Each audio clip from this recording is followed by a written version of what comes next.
नमस्कार, आदाब। एक बार पुनः आपका स्वागत है ऑनलाइन क्लास में।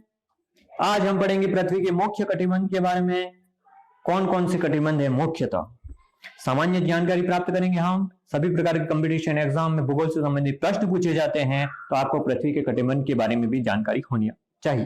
तो सबसे पहले चैनल को सब्सक्राइब करना न भूलें और वीडियो को शेयर कीजिए, सब्सक्राइब कीजिए और बेल आइकन को दबाइए ताकि आपको नोटिफिकेशन मिले प्रत्येक वीडियो का।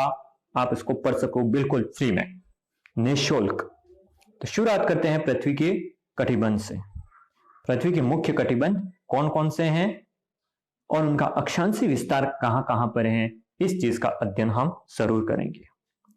तो इस तरह सब्सक्राइब बटन को भी दबाना ना भूलें।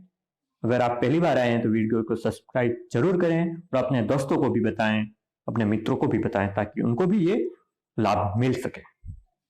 शुरू करते हैं पृथ्वी के कटिबंध से। पृथ्वी के कटिबंध को अगर देखा जाए तो तापमान के आधार पर, किसके आधार पर? तापमान के आधार पर पृथ्वी को तीन भागों में बांटा है, कटिबंधों में। तीन कटिबंधों को बांटा है, उष्ण कटिबंध, शीतोष्ण कटिबंध और तीसरा है शीत कटिबंध। तो आपको सबसे पहले ध्यान में रखना है पृथ्वी के कटिबंधों को किसके आधार पर बांटा गया है।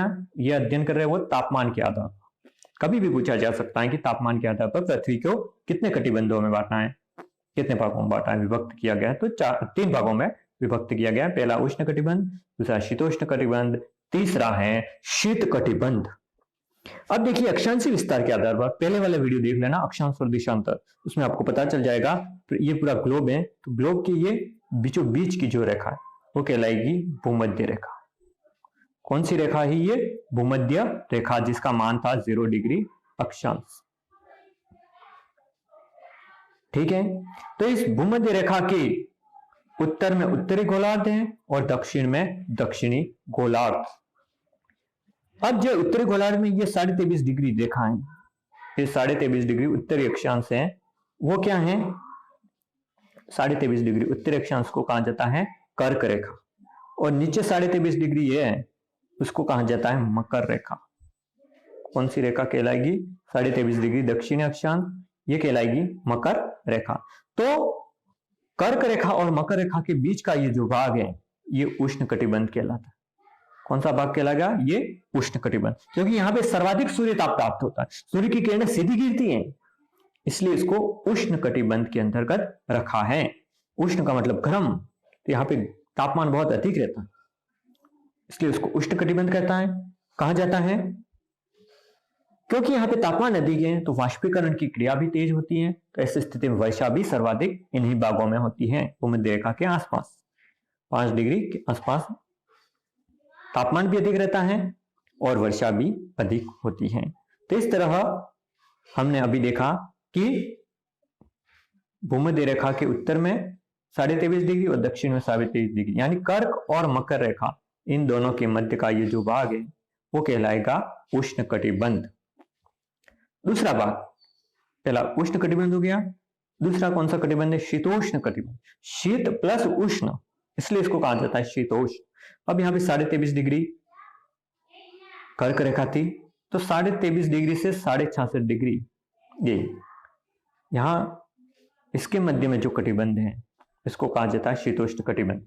23.5 डिग्री उत्तरी अक्षांश से 66.5 डिग्री उत्तरी अक्षांश के मध्य क्या है? शीतोष्ण कटिबंध। उसी तरह दक्षिण में भी 23.5 डिग्री से 66.5 डिग्री के मध्य में शीतोष्ण कटिबंध का विस्तार है।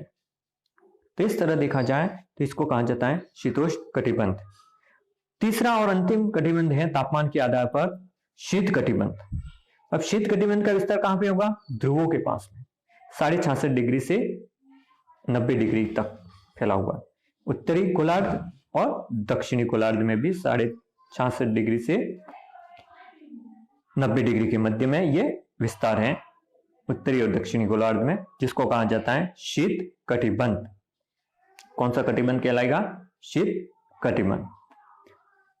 तो इस तरह अभी हमने देखा विश्व को यानी पृथ्वी को कितने कटिबंधों में बांटा है? 3 कटिबंधों में बांटा है। कौन कौन से? उष्ण कटिबंध, शीतोष्ण कटिबंध और शीत कटिबंध। ये तीनों है आपको ध्यान में रखना है। यहां पर भी एक डायग्राम बनाया है पृथ्वी, और पृथ्वी के डायग्राम में हमने इनको प्रदर्शित किया है, तो आपको अच्छी तरह से इसको याद रख सकते हैं। ये उष्ण कटिबंध है, ये शीतोष्ण कटिबंध दोनों गोलार्ध में, और ये शीत कटिबंध दोनों गोलार्ध में।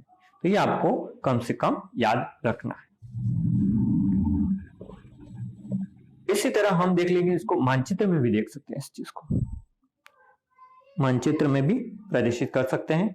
जैसे ये भूमध्य रेखा, अभी मैंने कहा था ये भूमध्य रेखा, बीचों बीच की रेखा, तो इसके उत्तर में उत्तरी गोलार्ध, दक्षिण में दक्षिणी गोलार्ध। तो यहां पर भी हम इसको देख सकते हैं, आसानी से हम पता लगा सकते हैं। कैसे पता लगाना है?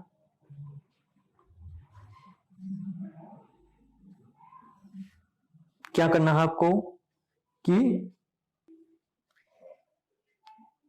पता ये लगाना है कि आपको डायग्राम में, यहां पे ये जो डायग्राम है उसमें आपको बताया था कि भूमध्य रेखा से कर्क और मकर रेखा दोनों के बीच का भाग उष्ण कटिबंध है, और उसके आगे भाग शीतोष्ण कटिबंध, और आगे का भाग अंतिम भाग है वो शीत कटिबंध है।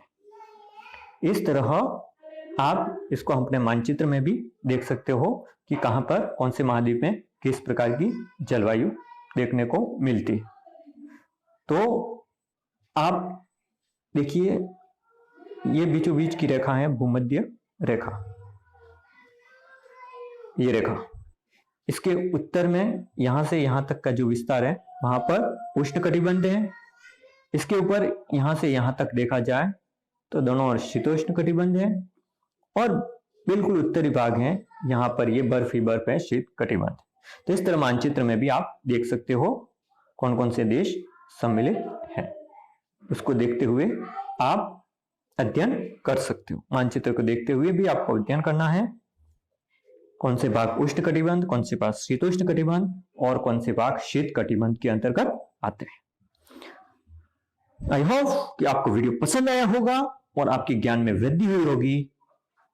तो इस चैनल को सब्सक्राइब करना न भूलें अगर आप नए हो। दूसरों को भी प्रेरित कीजिए, वीडियो को देखें, लाइक करें, शेयर करें और चैनल को सब्सक्राइब करें, ताकि मेरे को भी मोटिवेशन मिलता रहे आपसे, क्योंकि मैं भी ये निःशुल्क आपकी सेवा कर रहा हूं।